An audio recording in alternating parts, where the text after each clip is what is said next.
Bismillahirrahmanirrahim. Assalamualaikum warahmatullahi wabarakatuh. Selamat datang kembali di Fakta Sejarah. Di kesempatan kali ini, kembali saya akan membawakan kisah yang dituliskan oleh tim sang penulis malam, Hotel Angker di Aceh. Sebelum kita masuk ke kisahnya, langkah baiknya mari kita berdoa dulu.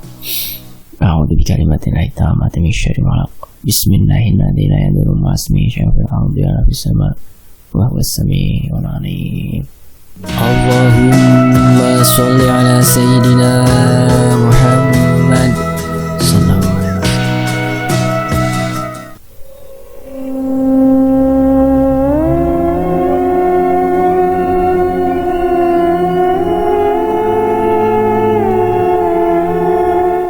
Halo semua teman-teman, apa kabar kalian? Semoga baik-baik saja ya teman-teman ya di tengah pandemi ini. Anyway, Mimin kali ini akan membawakan sebuah cerita true story, pengalaman dari 12 sudut pandang. Yang pertama, cerita dari Mimin Fitri saat beliau dan 3 temannya jalan-jalan ke Aceh. Dan juga ada cerita dari atasan Mimin nih, Mimin Marcel, sebut saja Mbak Tika, yang kala itu mendapatkan tugas di Aceh, tepatnya daerah Banda Aceh. Nah, kisah horor apa saja sih yang mereka alami selama di Aceh? Sebelum kita simak ke cerita, ada baiknya kita doakan dulu ya buat para korban tsunami agar arwah mereka senantiasa ditempatkan di tempat yang layak di sisi Allah Subhanahu wa Ta'ala. Dan buat semua korban yang masih merasakan kepiluan mendalam akibat bencana alam tersebut, sekiranya Allah memberikan ketabahan dan menggantikan apa yang hilang. Buat teman-teman muslim bisa mengirimkan doa Al-Fatihah. Al-Fatihah. A'udzubillahi minasyaitonirrajim. Bismillahirrahmanirrahim. Alhamdulillahirabbil alamin arrahmanirrahim maliki yaumiddin. Iyyaka na'budu wa iyyaka nasta'in. Ihdinas siratal mustaqim, siratal ladzina an'amta 'alaihim ghairil maghdubi 'alaihim waladdallin. Amin. Dan buat teman-teman non-muslim pun bisa mendoakan sesuai dengan kepercayaan kalian ya. Amin. Nah, yuk kita langsung masuk aja ke cerita. Dan cerita ini dari sudut pandang Fitri. Berlatar tahun 2017 bulan Maret. Setelah aku menyelesaikan kontrak pekerjaanku dari Taiwan, aku, Putri, Laras, dan Titi saat itu memilih memesan tiket pesawat ke Aceh untuk berliburan melepas penat selama 3 tahun merantau di negeri orang yang sangat melelahkan. Awalnya, ide itu tercetus dari bibir Titi sahabatku yang ku kenal dari agensi di sana. Titi mengajak kami untuk langsung berlibur merayakan selesainya kontrak selama 3 tahun di Taiwan. Ajakan Titi disambut hangat oleh Putri yang menyarankan destinasi liburan yang menarik di Bali. Namun, Laras menolak karena ia berkata pernah liburan ke Bali saat diajak majikannya dahulu. Aku yang memang sebenarnya ingin langsung saja pulang ke kampung sempat menolak ajakan mereka, tetapi karena termakan rasa solidaritas dan juga bujuk rayu ketiga temanku itu, akhirnya aku menurut sajalah maunya mereka berliburan. Gini aja, kamu kan mau destinasi liburan yang tempatnya belum banyak terjamah sama orang. Kayaknya kita ke Raja Ampat Papua aja yuk, ajak Laras. Ngaco kamu Laras, ke Raja Ampat itu mahal. Yang ada uang kita habis dong buat liburan. Lagian aku takut Aras kalau ke sana, bantah Putri. Karena banyak perdebatan antara Putri, Laras, dan Titi tentang kemana mereka akan berlibur, tiba-tiba muncul ide gila di otakku. Kalian cari liburan yang gak biasa dong. Ke Kota Nanggro Aceh Darussalam, gimana? Setidaknya kan pengalaman kita tuh jalan-jalan sampai dengan ujung Indonesia. Dan kita ke sana coba lala backpacker deh, biar irit gitu. Kelakarku. Ternyata dengan sigap, Titi segera browsing tempat-tempat wisata di kota Aceh tersebut. Titi menunjukkan beberapa lokasi yang sepertinya cocok untuk kami menghabiskan waktu berlibur. Lihat nih, ada banyak banget pantai-pantai bagus juga dan sepertinya belum banyak pengunjungnya. Akhirnya, setelah perbincangan panjang, aku, Laras, Titi, dan Putri sudah membulatkan tekad untuk berlibur ke Aceh Darussalam. Setelah kami dipulangkan dari Taiwan, kami menginap 1 malam di hotel yang tidak jauh dari Bandara Soekarno-Hatta untuk melepas penatnya perjalanan. Keesokan harinya, kami bertiga barulah memesan tiket pesawat langsung ke Banda Aceh. Sesampainya di sana, ternyata Titik yang sifatnya seperti navigator perjalanan langsung sigap menemukan hotel dengan harga yang miring untuk kami bertiga beristirahat. Sekitar pukul 19 malam, akhirnya kami berempat sampai di hotel yang di-booking oleh Titi. Beruntunglah kami, hotel itu tanpa memberikan servis charge tambahan bisa meminjamkan extra bed untuk Putri, karena dalam satu kamar maksimal hanya untuk 3 orang. Mungkin si resepsionisnya kasihan ya, lihat kami berempat yang kehabisan kamar untuk 4 orang. Kami bertiga langsung diantarkan oleh bellboy menuju kamar kami di lantai 2, nomor 21. Saat aku berjalan melewati koridor lantai 1 menuju tangga lantai 2, entah mengapa pundak dan kakiku terasa berat sekali. Seperti ada yang memegangi. Derap langkahku perlahan mulai terseok. Sehingga tak sadar, ternyata aku sudah tertinggal sendiri di belakang 3 temanku dan si bellboy di depannya. Putri, Laras, Mbak Titi, tunggu aku dong. Kalian jalannya jangan cepet-cepet, ucapku setengah teriak. Namun, entah mengapa mereka seperti tidak sadar aku tertinggal di belakang mereka. Dengan langkah yang tertatih-tatih seperti sedang memikul beban berat. Aku yang penasaran sesekali melihat ke arah mata kakiku saat menaiki tangga. Karena beban yang terasa, langkah demi langkah menjadi semakin berat. Astaghfirullahaladzim. Ya Allah ya Rabbi, ucapku terkejut. Ternyata ada 2 tangan buntung yang menggenggam erat kaki kananku, dan sepasang tangan dengan setengah tubuh yang hancur, tidak memiliki kepala. Aku yang ketakutan seketika memejamkan mata dan berdoa sebisanya untuk melawan rasa takut. Kakak nggak apa-apa? Kok masih di sini? Temannya, tadi 3 orang sudah saya antar masuk kamar. Tanya si bellboy tadi yang keheranan lihat aku terpaku di tangga gemetar hebat ketakutan. Oh maaf pak, kepala saya agak sedikit pusing. Tadi sewaktu melewati koridor lantai 1 dan juga menaiki anak tangga. Jadi saya sejenak memejamkan mata, ucapku berbohong. Karena keramahan bapak bellboy itu, akhirnya aku dituntunnya menuju ke kamar nomor 21 yang letaknya di pojok sebelah kanan. Di sana, Putri, Titi, dan Laras menatapku heran. Kamu kenapa Taufik? Semaput ya? Tanya Mbak Titi. Aku hanya menggeleng lemas dan menjawab, mungkin masuk angin Mbak Titi, kan habis 2 perjalanan jauh di pesawat, Taiwan Jakarta, terus Jakarta Banda Aceh. Wes tenang aja, nanti aku kerepit, biar gak semaput, timpa Laras. Putri pun langsung sibuk mengeluarkan persediaan obat-obatan yang masih tersisa di dalam tasnya dan memberikan kepadaku. Aku langsung meminum obat pereda sakit kepala. Aku mencoba berpikir positif jika saja aku hanya sedikit berhalusinasi, mungkin setelah mengalami lelah di perjalanan. Sepertinya aku tadi kecapean biasa. Semoga apa yang aku lihat tadi bukan kenyataan. Batinku sambil menyiapkan pakaian dan bergegas untuk mandi. Kukucurkan air panas yang siap untuk membasahi tubuhku. Gemericik air shower membuat perasaanku agak sedikit tenang. Aku memejamkan mata dan memulai keramas karena sudah gerah sekali. Tolong kami. Suara itu benar-benar terdengar jelas. Ada di telinga sebelah kananku. Dan tidak hanya satu suara saja, melainkan seperti ada beberapa suara orang meminta tolong. Dan retina kedua lengan tangan serta kedua kakiku merasakan kembali beban berat seperti ada yang memegang erat. Aku langsung teringat peristiwa tadi di tangga, dan seketika membuka mataku. Ku tengok kiri kanan atas dan bawah, tidak ada apa-apa, hanya shower hangat yang masih mengucur. Tanpa mau berpikir macam-macam, aku dengan agak sedikit tergesa-gesa menyelesaikan mandi malamku itu dan pergi keluar kamar. Aku bergantian dengan Putri yang meminta terlebih dahulu antrian ke kamar mandi. Kulihat Laras terlelap di kasur Putri dan Mbak Titi sedang menonton televisi.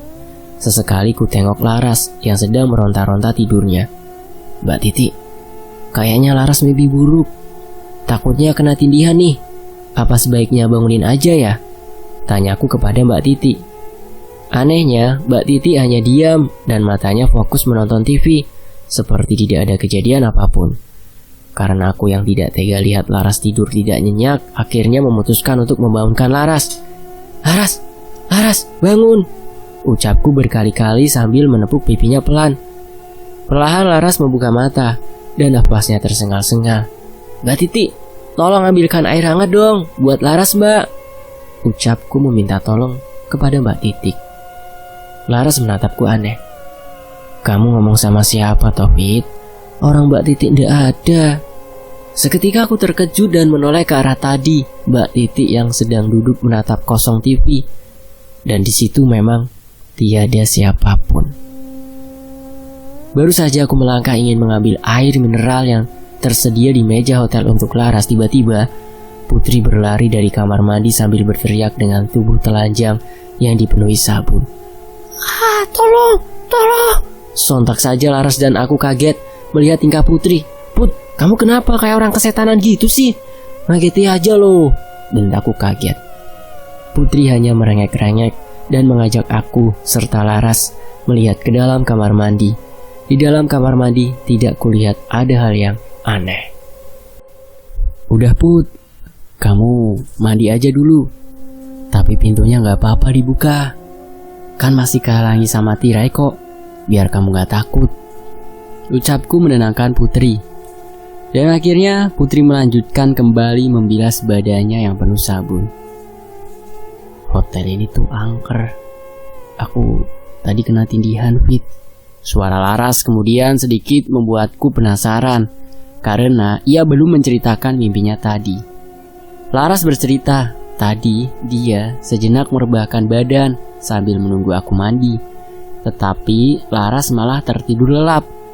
Di dalam tidurnya, Laras melihat ada gelombang air yang besar sekali dan sangat amat menyeramkan. Laras berusaha berlari, namun ia terkena gelombang besar itu. Tubuhnya terombang-ambing sampai dengan ke suatu daerah yang ketika Laras lihat, daerah itu sudah penuh dengan ribuan mayat bergeletakan. Laras pun merasa dikejar-kejar oleh potongan tubuh yang meminta-minta tolong ditemukan dengan tubuh lainnya agar kembali utuh. Ternyata sekarang teror tidak hanya terjadi padaku, tetapi teman-temanku yang lainnya ikut terteror juga. Ucapku membatin. Fit, kamu denger gak sih ceritaku? Kok malah ngelamun gitu? Bentak Laras yang kemudian mengagetkan aku. Iya Laras, aku dengerin kok. Tak lama dari luar, ada suara ketukan dan suara gagang pintu yang dibuka secara paksa. Aku segera berlari keluar dan melihat ke sekitar, namun tidak ada siapa-siapa lagi. Kini, aku mulai merasa sangat panik. Aku sudah tidak bisa menyembunyikan mimik wajahku yang ketakutan. Fit, siapa itu?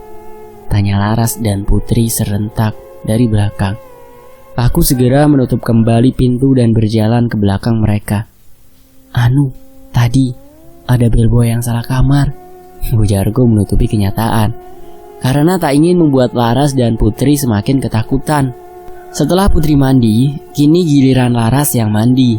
Namun, ia mengikuti cara Putri yang membuka pintu kamar mandi lebar-lebar dan tirai yang tertutup. Fit, tadi di kamar mandi, aku lihat ada seorang anak kecil. Tetapi setengah wajahnya beneran gak ada. Ya kayak dibelah gitu dan cuma setengah badan. Makanya aku tuh langsung lari ketakutan.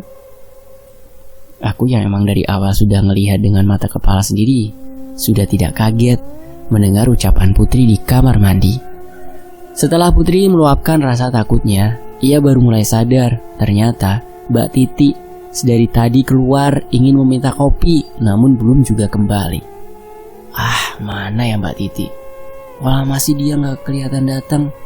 Kecemasan kami mulai muncul. Saat Laras yang sudah selesai mandi pun kembali menanyakan keberadaan Mbak Titi. Setelah ditunggu-tunggu, Mbak Titi belum kelihatan juga. Akhirnya, kami bertiga langsung menanyakan kepada resepsionis di lantai 1. Oh, tadi teman kakaknya menanyakan arah pantry buat nyeduh kopi. Terus saya arahkan beliau ke pantry yang kalau dari sini lurus, terus lewat tangga, lalu belok kanan, ucap sang resepsionis sambil menunjukkan tangan ke arah yang dimaksud. Kami bertiga langsung berlari ke tempat itu, dan ketika memasuki ruang pantry, tidak ada Mbak Titi di situ. Aduh, kemana sih si Mbak Titi ini? Mana handphonenya ditinggal di kamar lagi? Tanya Putri cemas. Yuk, coba kita keluar deh. Barangkali ada Mbak Titi cari warung kopi di depan, jawabku. Yaudah deh, kita coba aja. Aku sama Putri ke arah kiri ya. Kamu sendirian gak apa-apa kan Fit ke arah kanan? Tanya Laras. Sebenarnya aku takut kalau harus berjalan malam sendiri ke tempat yang belum aku pahami. Cuma dengan cara berpencar seperti ini membuat segera menemukan Mbak Titi. Aku segera mengambil langkah ke arah berlawanan dengan Putri dan Laras. Sekitar 15 menit, aku berjalan cukup jauh, namun tak jua menemukan Mbak Titi. Saat aku ingin menyerah kembali ke hotel, aku melihat Mbak Titi ini sedang duduk di emperan warung kopi yang sudah tutup. Perlahan, aku memastikan itu benar-benar temanku Titi yang sedang duduk sendirian. Dengan cermat mengamati pakaiannya nih. Mbak Titi, Mbak, ayo pulang. Ngapain kamu di sini sih? Ucapku sambil menepuk bahu Mbak Titi. Mbak Titi seperti orang yang terhenyak, seperti kayak tersadar dari hipnotis. Loh, saya di mana ini Fit? Tadi sebelum ada kamu kok rame di sini. Belum selesai Mbak Titi berbicara, handphoneku berbunyi terlihat ada panggilan dari Putri. Aku dengan cepat mengangkat teleponnya dan mengabarkan jika Mbak Titi sudah ketemu. Merasa ada yang tidak beres, aku segera membopong tubuh Mbak Titi yang sepertinya masih agak lemas kembali ke hotel. Nanti saja yang Mbak ceritanya pas sudah di kamar, ucapku. Sekembalinya ke dalam kamar hotel, Mbak Titi wajahnya masih agak lilung. Aduh, kepala saya kok pusing banget ya. Bahkan saya kayak orang linglung gini, tanya Mbak Titi. Putri segera memberikan Mbak Titi ini minum, dan setelah tenang, Mbak Titi kemudian bercerita. Tadi kan saya mau cari kopi ke pantry, cuma saya diajak seorang pria tinggi tegap buat cari kopi gayu ke depan. Nah, saya ikutin orang itu. Pokoknya jalan pun gak jauh loh, sekitar beberapa langkah terus ada warung kopi yang ramai banget. Lah sewaktu ngopi-ngopi pun orang ini ramah dan ngobrol seperti biasanya. Cuma lama-kelamaan saya baru sadar, ternyata orang yang beli di warung kopi itu kok pucat semua dan tatapannya aneh. Terus saya gak sadar lagi. Untungnya kamu datang Fit di saat yang tepat. Aku seperti keheranan mendengar pernyataan dari Titi, karena jarak antara hotel dan warung kosong tempat aku menemukan Mbak Titi ini bisa dibilang cukup jauh. Serta Mbak Titi merasa jika hanya sebentar perginya diajak oleh seseorang yang tidak dikenal. Padahal kenyataannya Mbak Titi ini pergi selama 3 jam. Kejadian di luar nalar yang menimpa kami berempat membuat kami berniat untuk segera meninggalkan hotel itu. Keesokan harinya, sudah, tenang. Besokan kita memang mau berangkat ke Sabang di Pulau Weh. Jadi kita gak akan berpanjang di hotel angker ini lagi, ucap Mbak Titi menenangkan kami. Malam menyeramkan itu pun berlalu dan segera kami pergi meninggalkan hotel untuk pergi ke pelabuhan Ule Banda Aceh yang memakan waktu sekitar 1 jam. Setibanya di pelabuhan Ule, kami harus menerima kenyataan. Ternyata kapal feri yang mengangkut kami baru saja pergi. Ini waktunya dari pagi sampai siang aja ya untuk kapal feri yang ke pulau seberang. Jadinya kita nginep lagi deh di sekitaran pelabuhan biar gak telat besok pagi, ucap Laras. Ide bagus tuh. Coba Mbak Titi, kamu kan navigator perjalanan. Kamu cek deh kira-kira hotel terdekat dari sini di mana ya. Seperti biasa, yang murah dan gak angker, timpal Putri. Dengan kecepatan tangan Mbak Titi, ia dengan cepat sudah menemukan hotel yang dekat dengan Pelabuhan Ule Banda Aceh. Hotel itu bisa dibilang cukup besar, walaupun kategorinya hanya homestay dengan fasilitas seadanya. Kami berempat merasa teror sudah berakhir dalam perjalanan liburan. Namun nyatanya, hotel kedua di Banda Aceh yang kami singgahi ini, tepat di sebelahnya adalah tempat kuburan massal korban tsunami. Awalnya semua memang berjalan dengan baik-baik saja. Namun saat menjelang, Putri mengalami kesurupan dan tiba-tiba lancar menggunakan bahasa khas daerah Aceh yang kami pun tidak tahu apa artinya. Mata Putri terbelalak berwarna putih dan kami yang panik memanggil salah seorang resepsionis. Pak, teman saya kesurupan dan kami semua gak paham apa bahasanya. Tolong Pak, teman saya di kamar yang sedari tadi menangis meraung-raung, ujar Mbak Titi panik. Di meja resepsionis terlihat ada dua orang pria yang berumur sekitar 35 tahun. Hanya saling pandang mendengar keluhan Mbak Titi. Oh, kesurupan. Di sini sih sudah tidak aneh bagi kami melihat tamu hotel yang kesurupan, karena di sekeliling homestay ini dahulu dibuat kuburan massal bagi korban tsunami. Mbak Titi rasanya bagaikan tersambar petir di siang bolong. Lagi dan lagi menginap di hotel angker Banda Aceh. Mbak Titi dan bapak resepsionis langsung menuju kamar kami dan berkomunikasi dengan Putri menggunakan bahasa Aceh. Ya, bahasanya udah ditranslate ya seperti ini.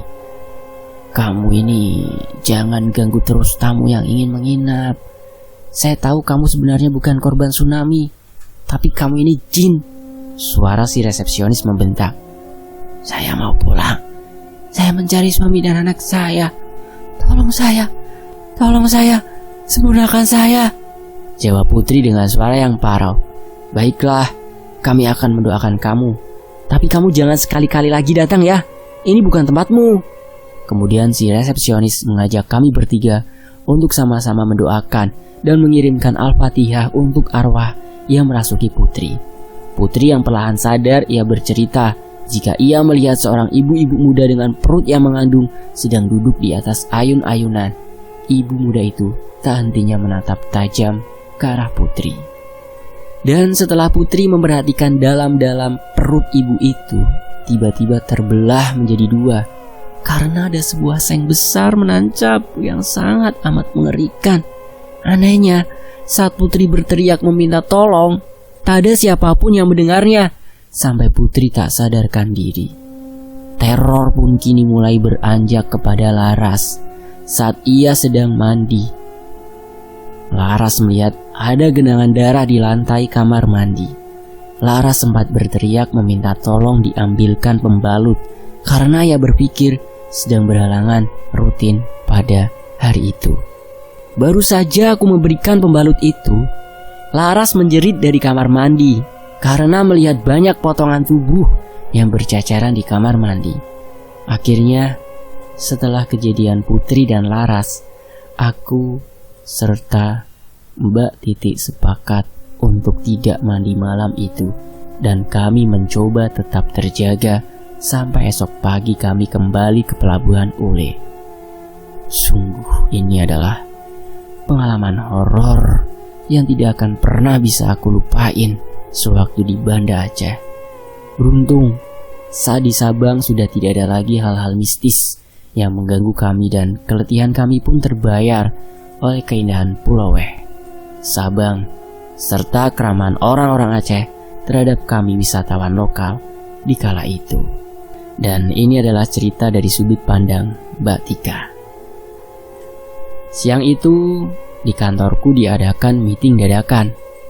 Aku sebagai supervisor gudang dan Mbak Tika sebagai manajer finance. Pak Yanto sebagai manajer gudang dan Anissa sebagai supervisor accounting. Serta direktur dan komisaris berkumpul untuk membahas pekerjaan di luar kota. Aku yang memang karyawan baru di perusahaan itu baru mengetahui keadaan genting yang sedang melanda perusahaan tersebut, yaitu ada banyaknya kebocoran kasus korupsi di bagian keuangan maupun barang di beberapa titik wilayah. Hal tersebut terjadi karena orang audit pusat bekerja sama dan memberikan laporan palsu kepada atasan menutupi para petinggi wilayah cabang yang menjual produk dengan harga tinggi dan hasilnya disetorkan dengan harga yang rendah dengan dalih tidak laku di pasaran dan harus dijual murah atau cuci gudang. Oh ya, perusahaanku ini bergerak di bidang supplier aksesoris handphone dan juga handphone import dari China. Jadi di sini aku bisa mengambil kesimpulan mereka yang ditugaskan di bagian cabang sebagai marketing menjadi tempat kerja mereka ini sebagai ladang basah yang menguntungkan. Setelah ada perbincangan yang alot antara 3 divisi dan para petinggi, diputuskanlah aku untuk mensidak ke wilayah Kalimantan, Balikpapan dan sekitarnya. Pak Yanto bagian wilayah Jawa Timur, Surabaya dan sekitarnya. Anissa bagian Jawa Tengah, Semarang dan sekitarnya. Dan Mbak Tika harus sidak ke bagian Banda Aceh. Saat Mbak Tika diberi kuasa untuk mensidak di wilayah paling barat Indonesia itu, Mbak Tika dengan lantang ia menolak. Sang direktur sempat menanyakan alasannya, karena Mbak Tika sudah pernah berkunjung ke wilayah itu dan sudah mengenali seluk-beluk para pekerjanya. Mbak Tika tidak memberikan alasan pasti. Dia tetap menolak dan menitikan air mata di ruang rapat. Keadaan rapat yang berubah menjadi tidak kondusif membuat Pak Yanto mengambil alih pekerjaan Mbak Tika di Aceh. Dan Mbak Tika pun setuju jika ia harus melakukan sidak ke wilayah Jawa Timur. Akhirnya para petinggi pun setuju dengan usulan tersebut dan meminta asistennya memesankan segera tiket pesawat serta penginapan untuk kami di masing-masing daerah. Setelah meeting usai, Mbak Tika langsung datang ke ruangku dan Pak Yanto. Mbak Tika sangat berterima kasih karena Pak Yanto mau menggantikannya pergi ke Aceh. Mbak Tika sebenarnya ingin menceritakan apa yang menjadi alasan ia enggan ditugaskan ke Aceh selama kurang lebih 1 minggu. Namun ia merasa sangsi jika para petinggi perusahaan akan percaya akan ceritanya yang di luar nalar. Jadi ia lebih memilih bungkam. Aku yang melihat ada gelagat aneh dari Mbak Tika sempat menerka-nerka. Apakah ada tindak kejahatan selama di sana? Ataukah ada tindak pelecehan yang diterima oleh Mbak Tika? Duh Sel, bukan itu masalahnya. Alhamdulillah semua tebakanmu salah dan jangan sampai dia terjadi. Kan sudah Mbak bilang tadi, kalau ini kasusnya di luar nalar manusia. Aku serta Pak Yanto saling tatap dan akhirnya kami spontan menjawab, oh berarti setan.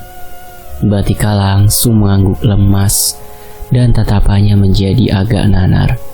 Pak Yanto yang penasaran langsung memburu Mbak Tika dengan berbagai macam pertanyaan seputar wilayah Aceh yang akan ia datangi nanti. Gini deh, aku ceritain ya pengalamanku tahun 2016 waktu itu Pak. Biar Bapak dan Marcel jelas kenapa sih aku begitu enggaknya untuk menginjakan kaki ke Aceh lagi. Aku benar-benar trauma. Kemudian Mbak Tika mendekatkan kursi kantor yang ia duduki mendekat kepada kami berdua dan berbicara dengan agak berbisik-bisik. Berlatar tahun 2016 di bulan Agustus. Seperti biasa, dari perusahaan mengadakan sidak kunjungan ke wilayah cabang untuk mengecek stok barang dan keuangan secara real.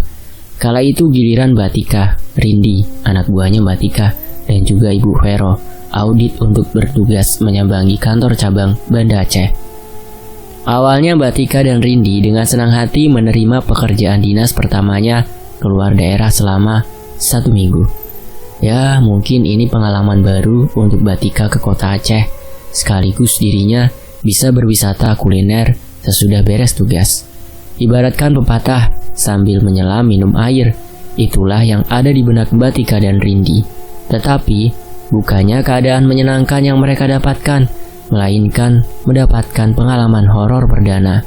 Hal tersebut dikarenakan hotel yang biasa disewa oleh perusahaan sedang full book, dan si asisten menyarankan untuk menginap di hotel yang tidak kalah bagusnya dari hotel tersebut.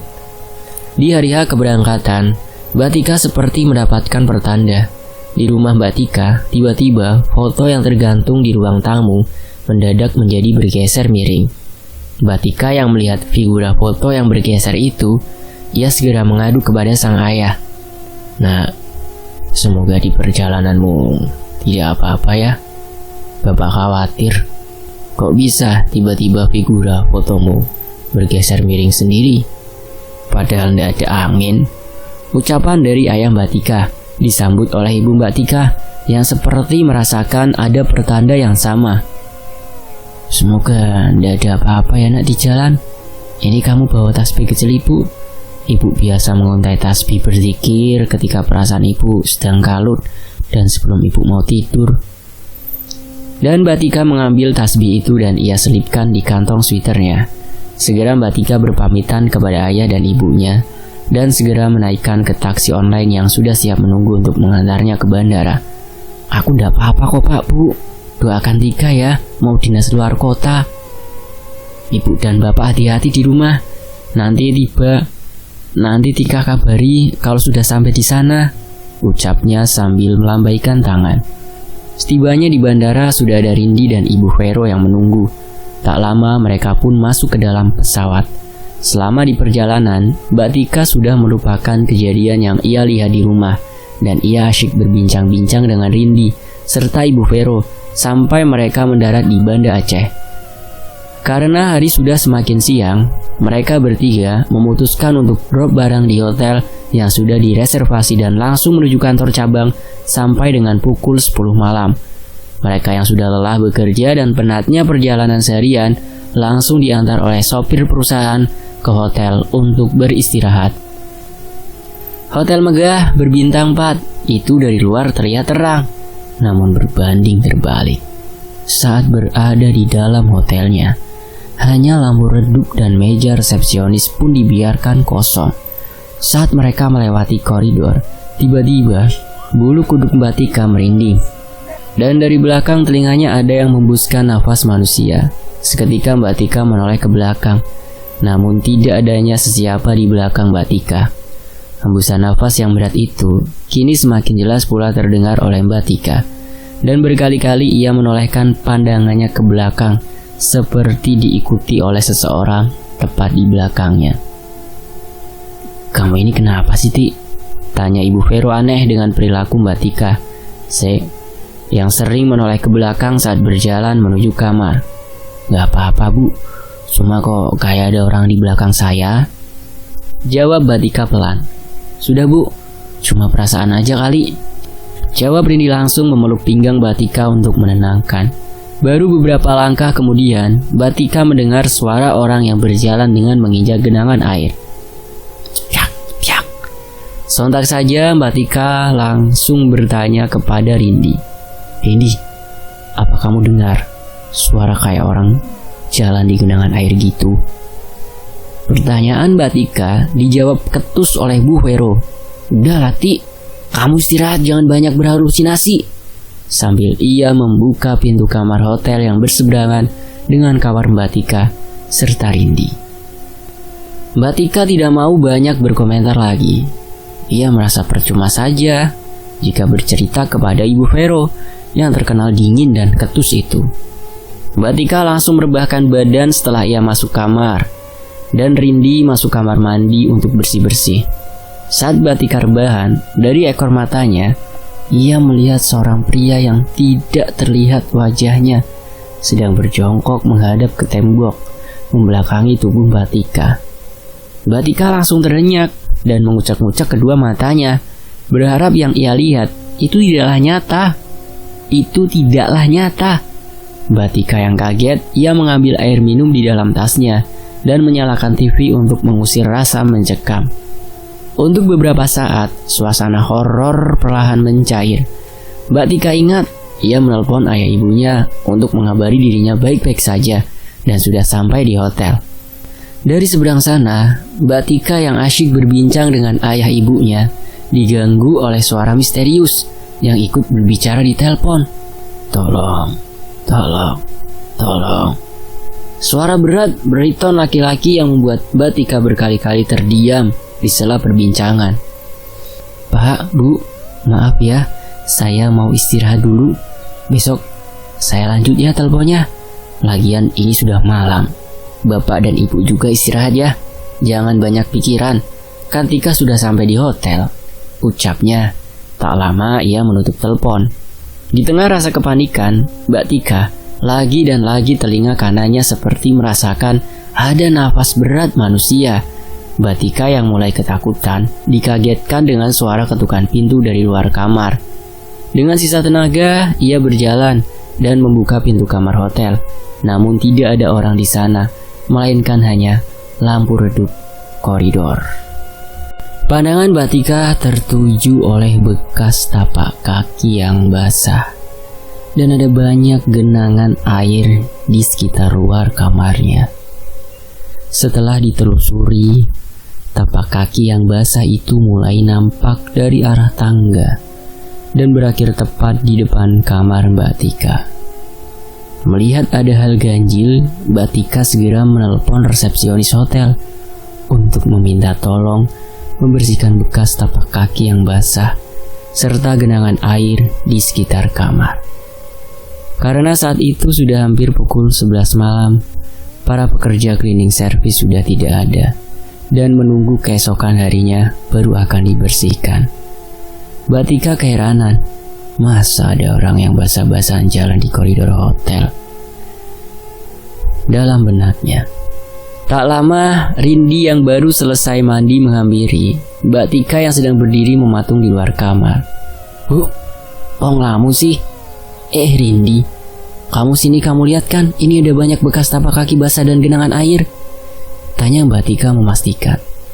Rindi menelan ludah. Ia melihat dengan mata kepalanya sendiri ada hal yang aneh mulai terjadi. Mereka berdua kembali masuk kamar dan saling bertatapan.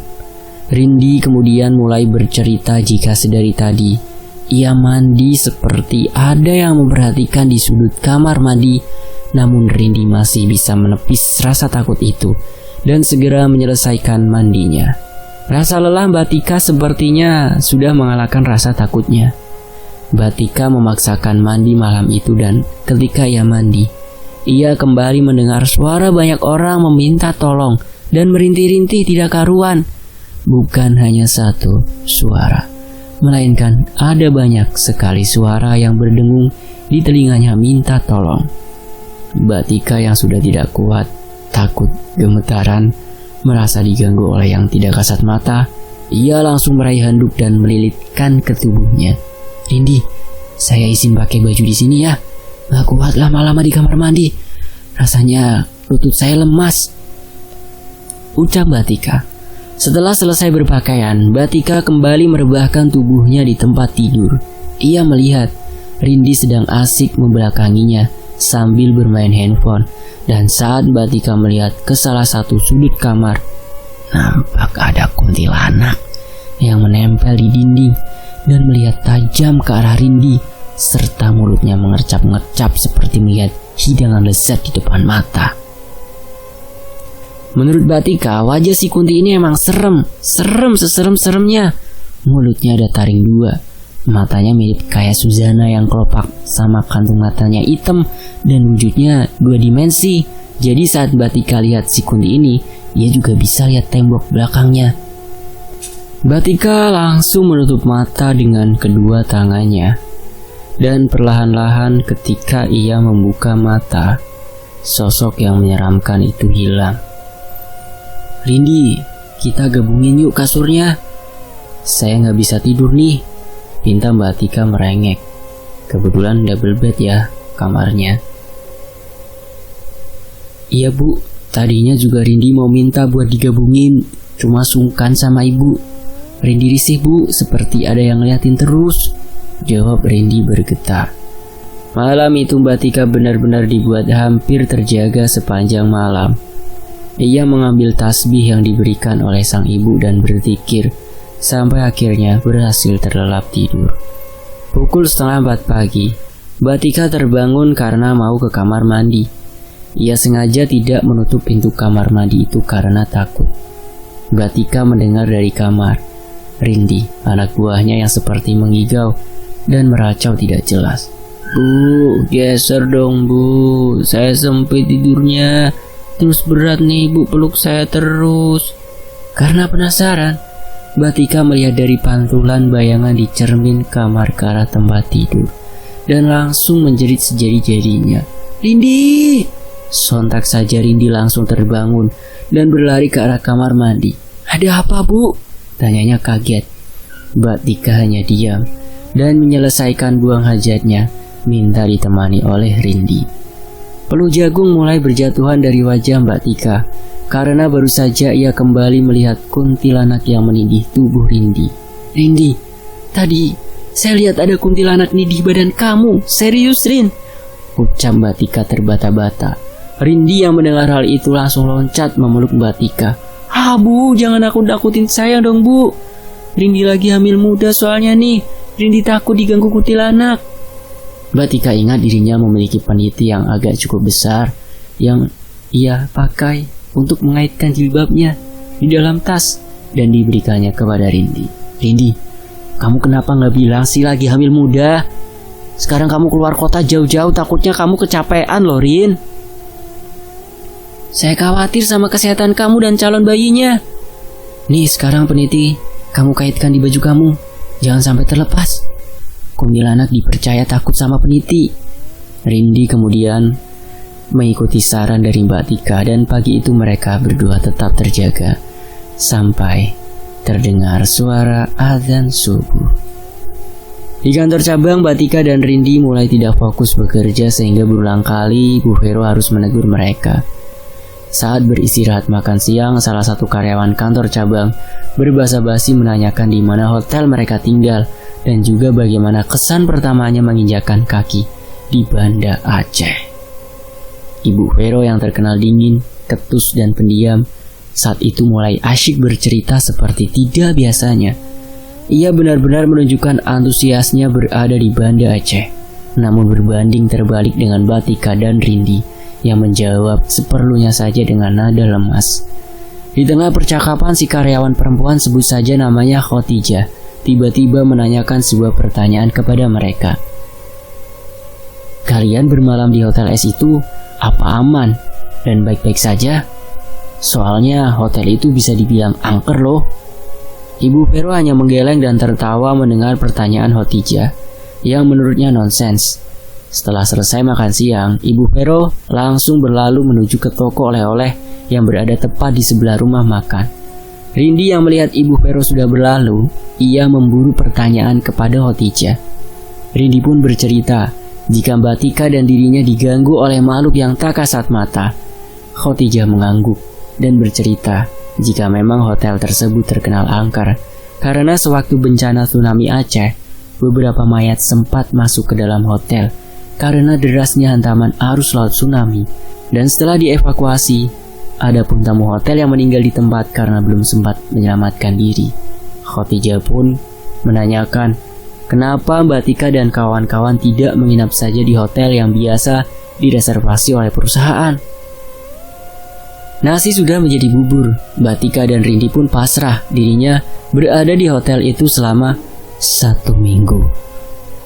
Setelah mereka pulang kembali ke hotel sekitar pukul 8 malam, Rindi yang terlihat pucat kemudian meminta duduk di ruang depan hotel untuk mencari angin dan memesan secangkir susu hangat.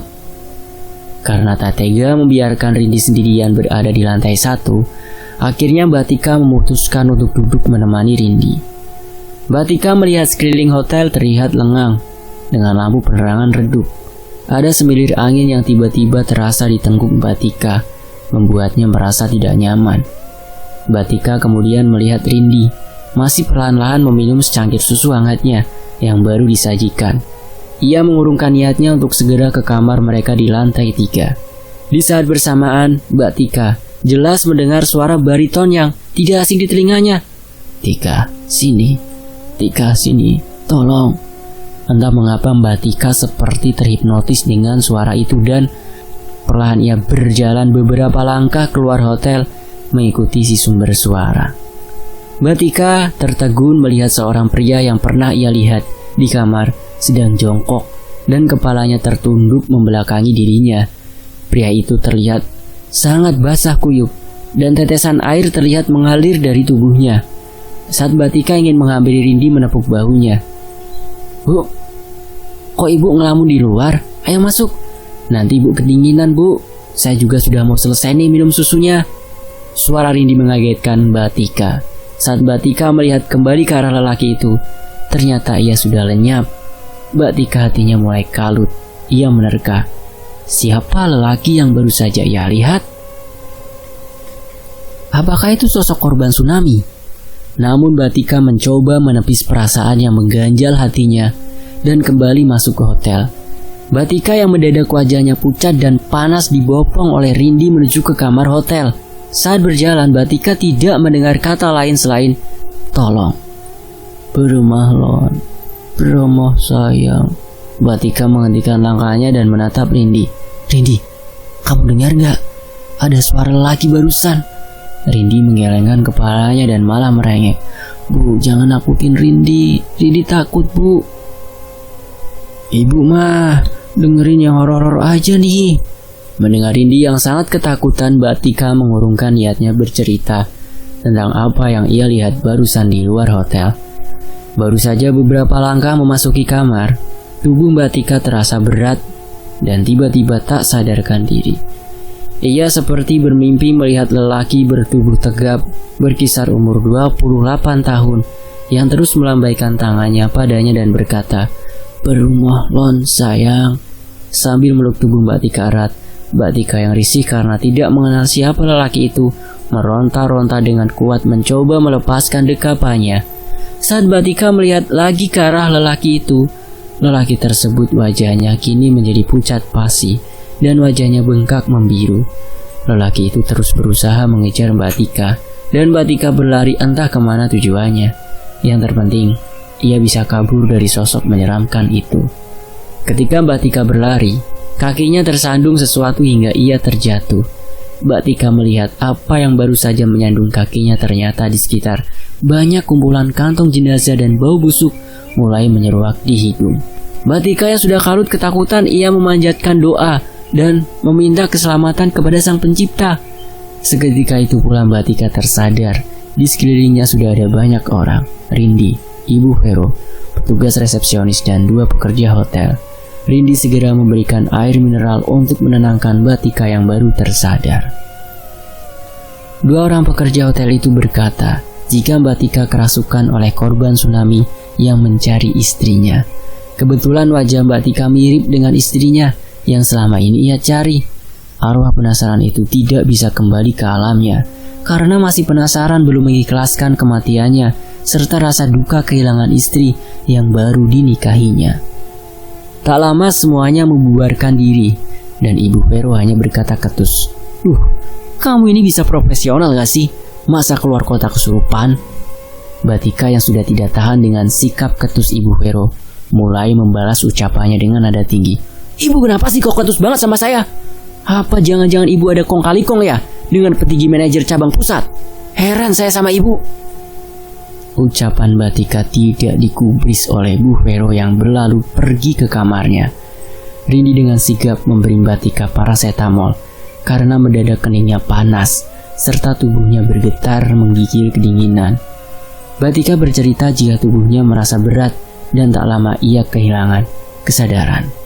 Kemudian Mbak Tika menyebutkan secara pasti kesurupan yang ia alami di malam itu sampai dengan menjelang azan subuh keesokan paginya. Karena kondisi Mbak Tika yang tidak memungkinkan untuk bekerja, ia berada di hotel untuk beristirahat sendirian dan Rindi berangkat ke kantor cabang bersama Ibu Vero dengan komando Mbak Tika melalui sambungan telepon. Keesokan harinya, Mbak Tika mendapatkan telepon dari pusat jika dirinya tidak profesional bekerja saat ditugaskan keluar kota karena absen. Mbak Tika yang merasa bersalah, semampunya ia menguatkan diri bekerja ke kantor cabang walaupun dengan kondisi yang lemah. Yang membuat Mbak Tika merasa trauma adalah Selama 1 minggu berturut-turut, ia selalu dimimpikan oleh hal yang menyeramkan dan si lelaki misterius itu. Tidak hanya mimpi, namun Batika juga mengalami kesurupan selama 5 hari berturut-turut sampai dengan ia menyelesaikan tugas keluar kotanya. Setelah ia pulang, kondisinya mendadak drop sehingga harus dibawa ke rumah sakit. Dokter mendiagnosis jika Batika terkena tipes. Rindy sendiri masih bekerja di perusahaan sampai dengan 7 bulan kemudian. Dan akhirnya Mbak Rindy resign karena ingin fokus pasca lahiran anak pertamanya. Untuk Ibu Vero sendiri masih tetap bekerja di perusahaan itu sampai dengan akhir 2018. Beliau ini tiba-tiba mendadak resign setelah tercium ada banyak kebocoran korupsi. Ya, pengalaman menyeramkan Batika ini benar-benar menyisakan trauma yang mendalam. Karena beliau melihat makhluk menyeramkan yang sama sekali belum pernah beliau lihat. Dan juga sampai kesurupan berkali-kali hingga puncaknya Batika harus dirawat di rumah sakit karena keadaannya drop.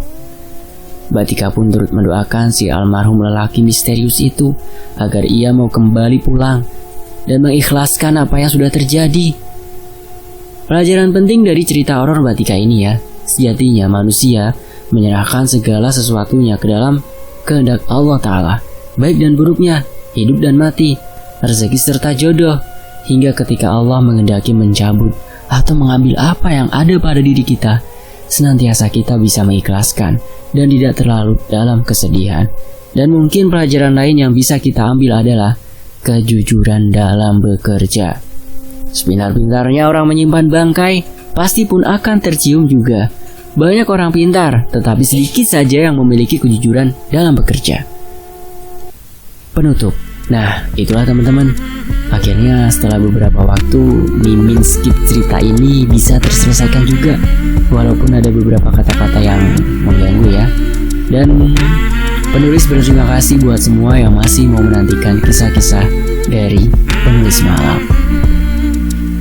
Walaupun di dalam cerita yang disuguhkan ini masih jauh dari kata sempurna. Dan tidak lupa, penulis mohon maaf apabila penulis menyinggung atau menyudutkan suatu golongan tertentu. Dan serta ada banyak kata dalam penulisan yang tidak sesuai untuk teman-teman yang menyimak. Apa yang baik dalam cerita ini semoga bisa dijadikan pelajaran. Dan akhir kata, wabillahi taufiq wal hidayah. Wassalamualaikum warahmatullahi wabarakatuh. Sampai jumpa di kisah lainnya, tetap di Fakta Sejarah. Terima kasih teman-teman udah mau nyimak kisah ini di sini. Muhammad